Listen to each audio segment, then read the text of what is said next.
questions 1 to 4. You will hear a talk about a museum. You should answer the questions as you listen because you will not hear the recording a second time. First, you have some time to look at questions 1 to 4.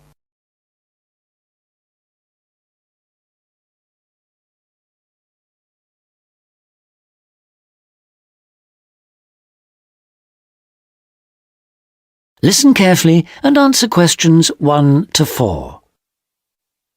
Welcome to the Museums UK audio series, a collection of downloadable audio files introducing the best of British museums. My name's Sam Cooper, and in this file I'll be introducing the Ashmolean Museum of Art and Archaeology in Oxford, with its fabulous collections of Eastern and Western art, antiquities, casts and coins. It's one of the oldest public museums in the world, and it's actually part of Oxford University, though it's free to go in whether you're a student or not. You'll find the main museum in Beaumont Street, near the centre of Oxford, close to both the railway station and the bus station. Opening hours for visitors are from 10 o'clock in the morning till 5 in the evening on Tuesdays to Saturdays, 12 to 5 on Sundays, and 10 to 7 on Thursdays in the summer months. It usually closes for 3 days over Christmas, a couple of days at New Year, and 3 days for the St Giles Fair in early September. You can take photos in the galleries, but only with handheld cameras and not using flash or lights, which can do serious harm to exhibits. Also, as long as you follow all the copyright regulations and you get permission from the staff on duty, you can ask for antiquities documents of less than 100 years in age to be photocopied at a cost of 5p per A4 sheet. Before you hear the rest of the conversation, you have some time to look at questions 5 to 10.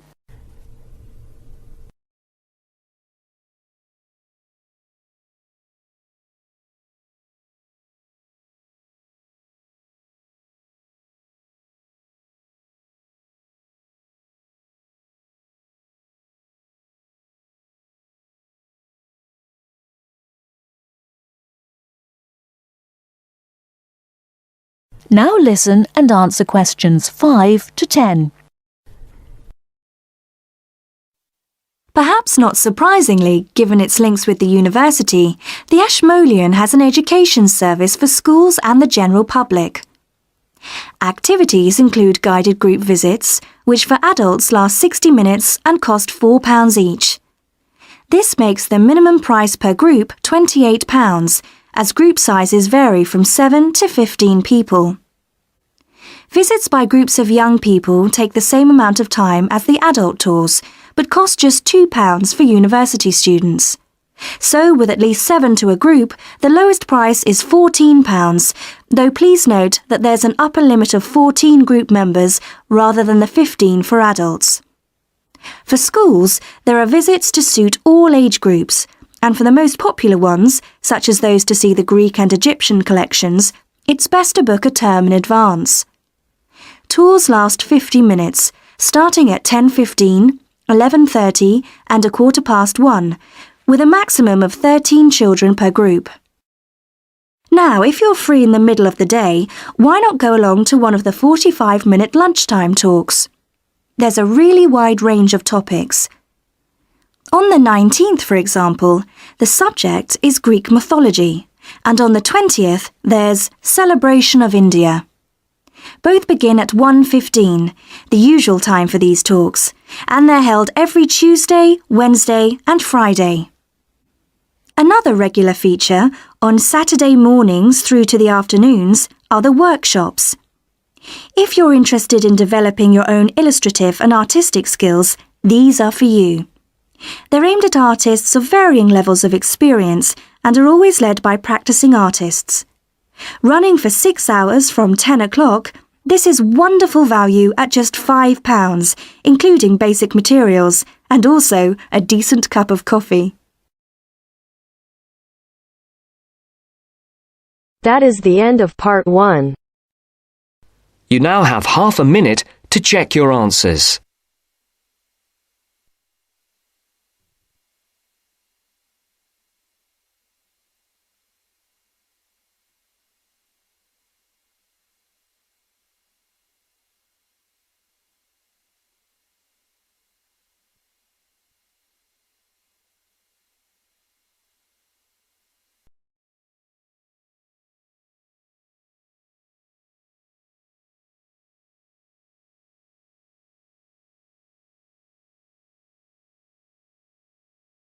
Now turns to Part 2. Part 2. You'll hear a dialogue between a foreign student and a student union officer. As you listen, answer the following questions. First, look at questions 11 to 13.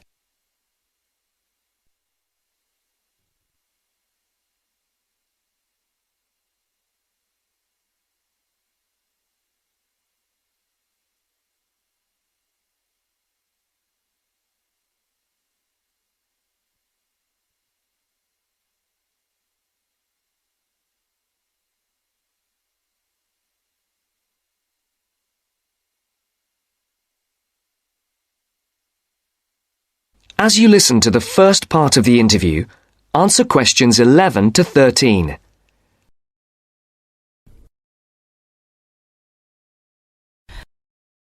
Good morning. Can I help you?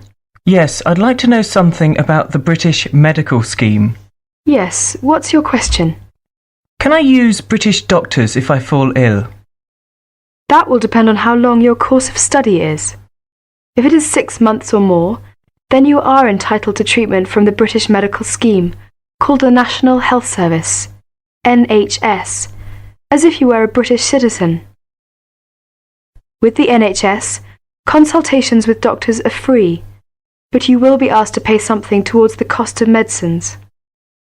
In 1987, this is £2.40 for each item of medicine. You are also entitled to free treatment in British hospitals. Always make sure the doctor knows you want treatment from the NHS, as doctors also take private patients, who pay the full cost of all their treatment. How do I make sure I can be treated by the NHS? If you are eligible for treatment, that is, you are registered on a course of 6 months or longer, then the first thing you should do is to register with a doctor. You should register with any doctor close to where you live.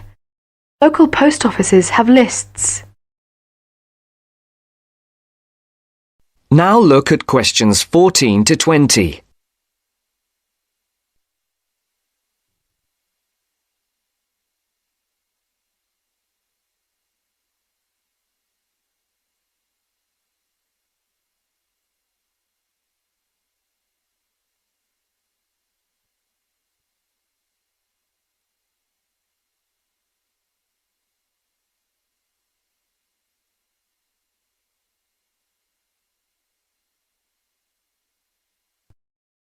All you need to do is visit the doctor or the doctor's receptionist during consulting hours and ask to be included on the doctor's list of patients. If the doctor decides to accept you, you will then be sent a medical card by post, which will carry your National Health Service number. Take great care not to lose this. If the doctor cannot accept you, try elsewhere or contact the local family practitioner committee. You can get the address from the post office or any doctor. Find out your doctor's consulting hours from the doctor or the receptionist and ask whether or not you need to make an appointment before seeing the doctor. Remember to be on time for any appointment you make. You can see him or her during those hours unless you are seriously ill. If you are seriously ill, the doctor can be called out to see you. Once you have registered, you should tell your warden, landlord, landlady or a friend the name, address and telephone number of your doctor, so that if you are suddenly taken ill, the doctor can be called out to see you. I see. Could you tell me something about British hospitals? Yes, hospitals provide specialist treatments, or treatment for which any kind of extended stay is required. Your doctor will recommend you to go if it is necessary. Casualty or emergency treatment following accidents is free for everyone. As not all hospitals provide such services, you should find out which local hospitals do, in case you ever need treatment. How about dental care in Britain? You can find lists of dentists who give National Health Service treatment at local main post offices. You do not register with a dentist, but you should ask whether they are willing to give you NHS treatment.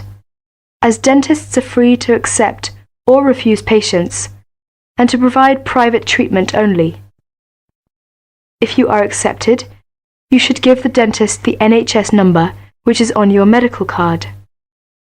There is a charge for all dental treatment. For basic treatment, this could be up to £17. More extensive dental treatment will cost more if you are not registered with a doctor. You will have to pay the full cost of dental treatment as a private patient. You will have to make an appointment to see your dentist and should give notice if you are unable to attend an appointment, or you will be charged for loss of time. You should try to have your teeth checked at least once per year by the dentist. From the NHS, you are entitled to a free 6-monthly checkup. Thank you very much. This helps me a lot.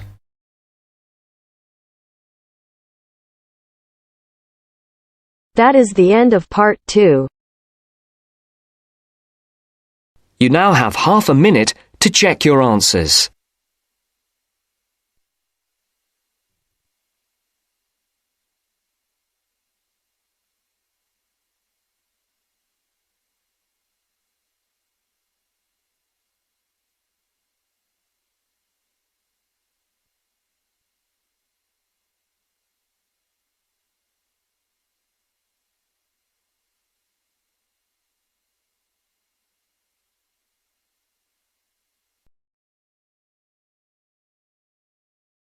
Now turns to part 3. Part 3. You are going to hear a conversation between Sally and Ben. They are new college students. You now have some time to read questions 21 to 25.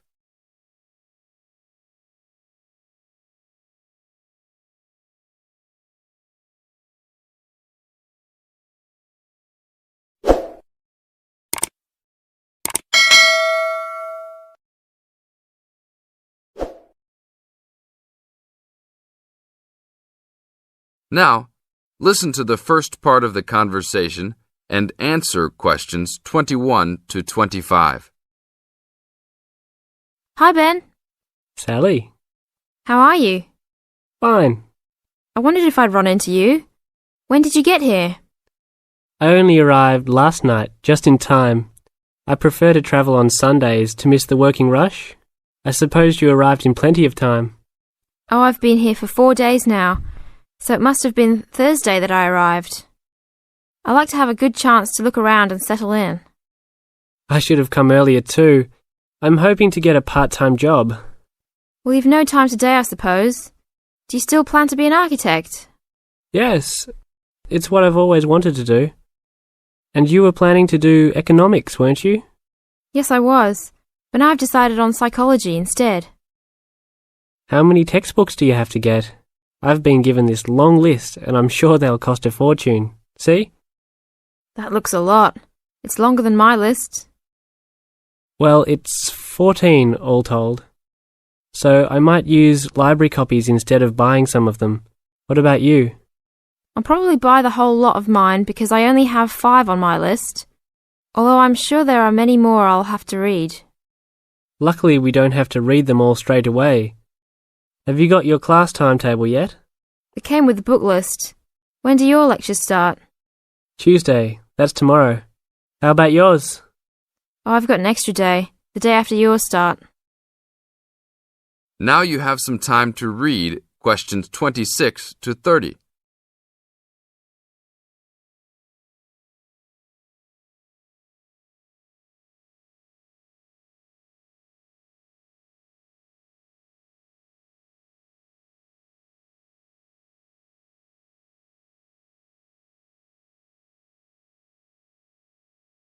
As the conversation continues, they are talking about their new college life. Listen carefully and answer questions 26 to 30. It's nothing like school, is it? Not so far, and the lectures will certainly be different. Do you have any special approach for keeping up with lectures and the amount we have to read? Well, I usually try to read every word in a book, in case I miss something important. So I suppose I'll try to write down every word of the lecture if I can. Oh, I couldn't do that. I'd get cramp in my fingers and I wouldn't really hear what was being said. I usually skim a book when I read and underline key parts, so I guess I'll try to make notes on the main points of the lecture. Have you thought of using a cassette recorder? You mean to record the lecture? Yep. Then you could make really good notes. Is it allowed? I think so. It must be. Plenty of people seem to do it. It has to be better than trying to write every word as you listen. Anyway, what's your first lecture about? Oh, it's on the Industrial Revolution. The Industrial Revolution? Sounds boring to me. Not really. It made a big difference to everything, including architecture eventually. So what's your first lecture about? It's about what separates humans from other animals. Okay. Look, I was on my way to the library to check out some of these books on my list. I have a tutorial paper to give in a couple of weeks. Oh, what's the topic? Well, I think our lecturer must have trouble thinking up topics. The topic is, why study architecture? I don't know. It could give you a chance to set out what you want to do. I guess so. Have you been given any tutorials to do yet? Yes. Mine is called Needs for Sleep. Sounds almost as interesting as mine. That is the end of part 3. You now have half a minute to check your answers.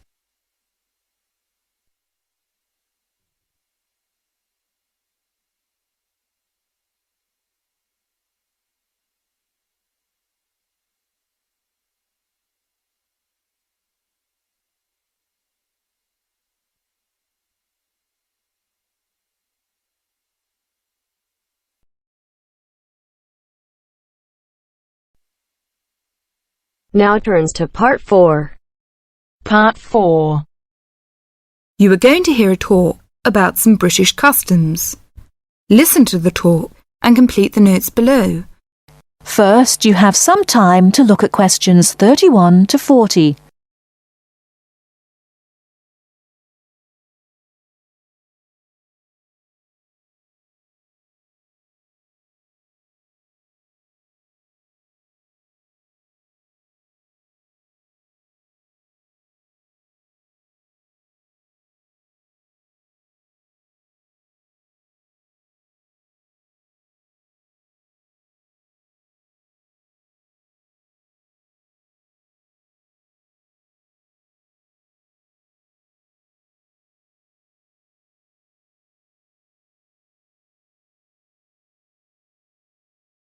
Now listen carefully and answer questions 31 to 40. Good morning.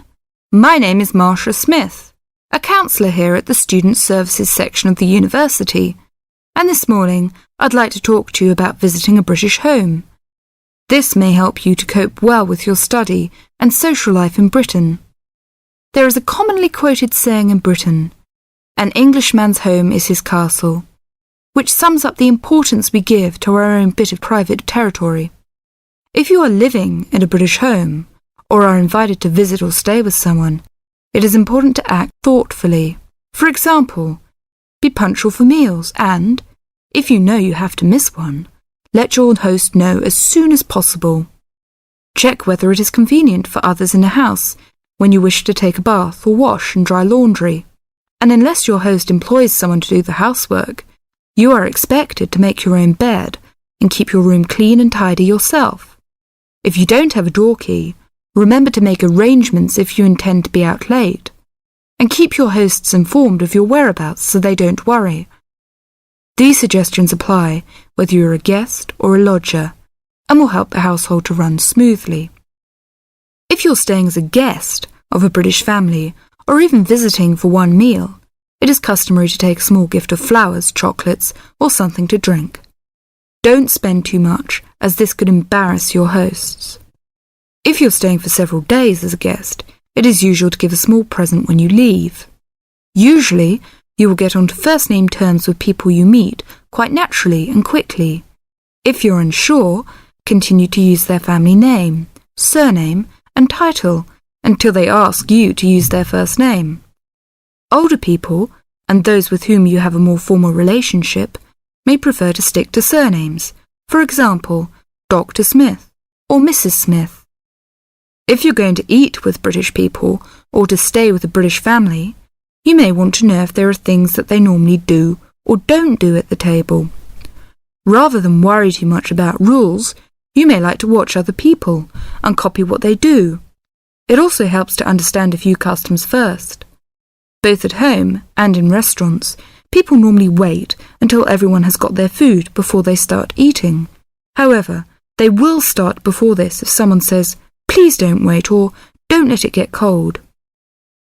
When people have started, they keep their cutlery, knives, forks and spoons on the plate when they are not using them, and leave them on the plate when they finish the course. For each course, different cutlery is used. You may also notice that people don't usually spend much time at the table talking, drinking and smoking. In fact, after dinner at home, it's fairly common for everyone to leave the table together and have coffee in the living room. If you are staying with a family or visiting informally, it's usual to offer to help with household chores, for example, clearing the table and washing up the dishes after a meal. Even men are expected to offer, though you may not be accepted. At a more formal meal, however, the host won't normally expect guests to help.